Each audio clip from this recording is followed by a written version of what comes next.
Best spot on the ship for your stateroom. If you have sensitivity at all to motion sickness, we're going to tell you guys the best places to get your room so that you feel the least amount of motion.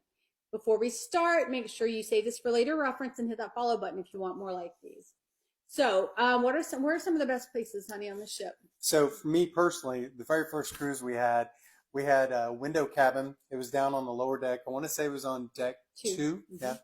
And it was just like you were skimming on top of the water, like water skis. You could hear the water just but it was very nice, very soothing, and a very little motion. It was fantastic. Very low and midship. That is the best place you can be if you don't want to feel a lot of motion while the ship is moving. Now, I will say, as far as movement goes, it is nice when the ship rocks a little bit, especially when you're going to sleep at night. But now when the seas are choppy and you can really feel it, the best place you can be is low and midship. Now, if you can't get low and midship, or if you want to be a little bit higher on the decks, then I would absolutely still stay as midship if you can, if you're concerned about seasickness at all.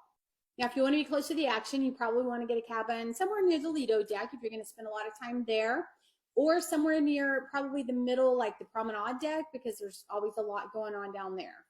One fabulous thing about being on the Lido deck is doing a lot of your activities on the Lido deck, coming right off and going right into your room. It's fantastic. Yes. Now, that said, do your research. When you select your cabin, make sure there is a cabin above you and there's a cabin below you and on either side of you.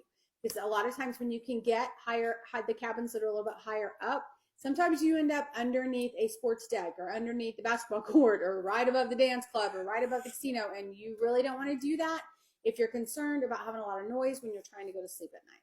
Yep. Save this for later reference and hit that follow button if you want to hear more. We're going to come back in just a little bit and tell you what our favorite cabins are. And we'll see you soon.